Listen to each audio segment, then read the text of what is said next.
Hello, Facebook friends and family.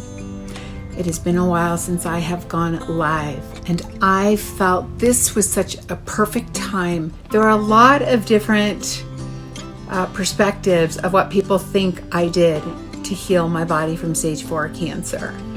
When you get a diagnosis the first time, you're confused. Cancer is so unpredictable. You feel like you've been thrown onto a battlefield and you're looking at all these different ways that you can kill cancer, an arsenal of unknown weapons. You don't understand the enemy inside you that's trying to take over. And that's how I see it. In the beginning, it was pure fright. My first cancer diagnosis was in 2006. I was living in Seattle. I had estrogen positive, progesterone positive, and HER2 negative. Cancer had already gotten to stage 3 and spread to my lymph nodes. I saw my life change instantly. On the outside, I was trying to look positive for every single person in my life, but I was scared. All my family and friends in 2006, when I got my diagnosis in Seattle, looked at me as if they knew I was going to do the standard cancer treatment care, which is surgery, chemotherapy, radiation, and hormone therapies. I had 3 lumps on my left breast and a large one under my left armpit. I started with the bilateral mastectomy. They took 22 lymph nodes. And so I suffer from a little bit of lymphedema, and it's very uncomfortable. Swimming helps with that. When I had my surgery, I had severe complications with staph infection. That is what kept me from doing radiation and chemotherapy. It was impossible. I was hospitalized a couple of times. I was on IV antibiotics. In 2008, my lab showed that I was cancer-free. So I thought the surgery was enough. I thought this was it. I beat it. And I felt excited and celebrated. I moved back to California. I was having symptoms of coughing, and I had bone pain right on my sternum. I was working at Victoria's Secret in management, so I was very busy.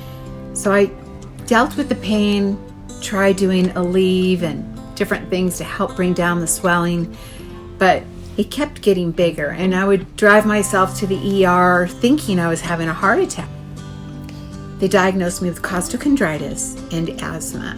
Now those are symptoms of bone metastasis, which I had inflamed cartilage on my ribs, and I did have a lump on my sternum, and I was coughing. They concluded that it was asthma and costochondritis. I thought that that would eventually go away. It got worse, and it got to a point where I was having difficulty talking to customers at work. I went back to my doctor's office, and they recommended that even though that my labs came back negative for cancer, my tumor marker was down below. My tumor marker did not read that I had a cancer recurrence. However, I went to an oncologist, and he said, "We need to biopsy that," and referred me to a cardiothoracic surgeon. They did a biopsy. They cut right through here, went down and got a sample from the bone where it was swollen. Sure enough, I got the call back in July of 2010, and I had a recurrence of stage 4 cancer. There were a lot of spots on all lobes of my lungs, and they took 3 different biopsies and confirmed that I had cancer in all lobes of my lungs as well. I thought I was scared the first time. There's no greater fear than when you get stage 4, because everything you read on the internet, especially back then, there were no survivor stories, no footprints to follow, no one to talk to, no one to give me hope and say you can beat this. Everything was disheartening that I read on the internet. So I was really scared.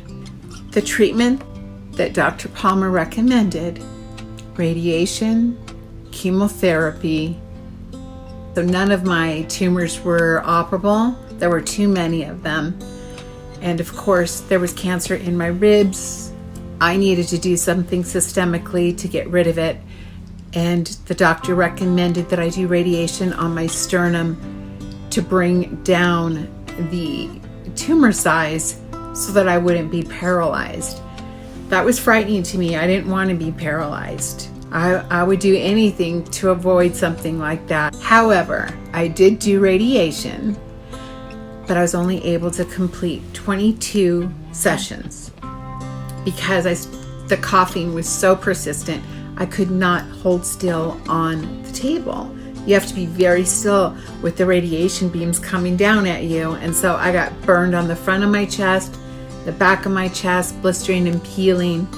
It wasn't anything that I thought. Here they have a tiny little tattoo for a marker, and they're telling you that it's targeted, and there was a burn the size of a football on my chest and on my back. And it also burned my esophagus, so I was drinking through a straw. I was terrified of chemotherapy. Who isn't? You hear the word chemotherapy and you look around and talk to people, and there's a story, someone who went through chemo and had a hard time. Well, I come from a family right now with over 20 family members that have had to face cancer. Some have beat it, some did not. The treatments that they did were all different. My twin sister and I were the only ones that went to CMN Hospital and did alternative cancer treatment and beat cancer completely. The rest of my family, whatever they chose, I love them. I respect them. And having to choose what kind of treatment you do, gosh, that's such a personal decision, because that person is deciding. They're standing at a crossroads. They've got one sign that says go this way, another sign that says go this way, and they've got to make a decision on how to save their life. And the truth is, no matter which road we take, we don't get to see what's at the end of that decision we made. We don't get to see if there's success, whether it's conventional, integrative, alternative. We don't get that guarantee. We've got to trust our God-given intuition. Stay focused on that. Pray about that, because there are going to be a lot of naysayers and skeptics, and most of them are the people who are closest to us, and it's not because they're bad people. It's because they love us so much. But you've really got to explain to them in a loving way that whatever you decide to do, it's on us. We don't get to sue the doctor. We don't get to get mad at the doctor. We're deciding what to put in our arm, whether chemo or alternative. We are signing paperwork. We are agreeing to put a drug into our veins. And every time we go to an oncologist, the oncologist can only recommend the standard care of cancer treatment. So you're going to go through possibly different drugs. My father had cancer. He did more than one type of chemotherapy and hormone therapies. But it's on us. It's all on us. They do have a responsibility, but doctors have a standard care that the American Medical Association supports. We're smart. We understand what doctors can do and what they can't do. They can't do anything that's outside of mainstream medicine for cancer treatment. So don't feel bad when you bring up what your plan is and how much you hate chemotherapy. They're really not the person to vent to, because if they're kind, they'll placate you. And they'll say, it sounds like a good idea. But they're not recommending it. They are not telling you, I recommend that you go to this hospital or clinic in Mexico or Germany. They are not. They can't. They're putting their whole medical career on the line. But you can get a doctor to say, that sounds like it would help you if that's what you want to do. But then you'll get some doctors that say, well, if you want to go there, I know people that went and got killed. You've got to learn how to say, if you want to be open with your doctor, you've got to be able to come back and say, are you 100% successful in treating with chemotherapy? It's a gamble either way, regardless of what I do. If I do chemo, you can't guarantee that I'll survive it. And if I do alternative cancer treatment, there are survivor stories there too, but they can't guarantee to save our life either. If we can keep that perspective, that reality with us at the beginning of our journey, we'll have far less frustration. We know that insurance does not cover non-FDA approved treatments. We know that it should. We know it's healthy. The healthy treatments, whether we're using them integratively or alternatively, can you imagine if health insurance covered alternative cancer treatment? So if you choose alternative cancer treatment, the least invasive approach first that doesn't have any collateral damage, we're talking about a couple of weeks of treatment, 3 or 4. And if it doesn't work, you still can do conventional. Everybody would be supportive of that. I believe that the problem is not the doctors. The problem is that we don't have the treatments that I did. Research some of the treatments that I did. They were discovered here in the United States of America. Start with dendritic.info. Go to dendritic.info. So I did the dendritic cell therapy. That's what CMN Hospital does. You can learn all you want about dendritic cells and what they are and what they do for your body just by going to dendritic.info. Okay? Go to Stanford University's website, search for 2011 Autologous bone marrow stem cell transplant. They did a study in 2011 with stage 4 breast cancer, women that had already done chemotherapy, and they had a 23% increase in survival and success just from adding the autologous bone marrow stem cell transplant.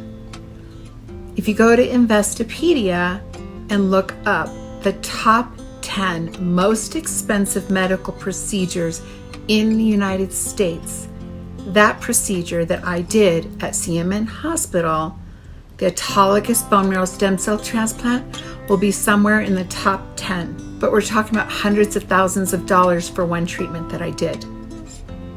But the entire program included the dendritic cell therapy. It included the autologous bone marrow stem cell transplant. Look up blue scorpion venom. Just research it. Go to NCBI and research it. I've posted it on my Facebook if you want to scroll down. And I'll have it on my website because I've decided to post all the treatments that I've done. I cannot tell you how many times I get asked, if there was one treatment that you thought that saved your life out of all the alternative treatments that you did, which one do you think it was, Shannon? I can never give you that answer. CMN Hospital, Dr. Payan's alternative cancer treatment protocol starts off with hyperbaric oxygen in the morning. That's about 45 minutes long every single day. So for 28 days, you're doing all of these treatments. Now, you're inpatient for 4 straight weeks. You can do all of the treatments. You don't get a break. It's 28 days in a row. But I just had to grab Dr. Payan and thank him. This wonderful team encouraged me the entire time, gave me hope, didn't let me give up. I'm just so grateful that I'm alive, grateful to God, grateful to Dr. Payan, CMN Hospital, and I wanted everybody to meet Dr. Payan that has asked me about him and meet him in person. Dr. Payan, if you had anything to say to anyone out there battling cancer, what one bit of advice would you give them? Trust yourself, always keep faith and hope, I think that. Okay, I think that's great too, because without that, we're afraid. So you take that fear away from us because you remind us to have that hope and faith. So I love you, Dr. Pan. I love you, Maritza. Okay, bye. Bye. Everyone. We love all of us.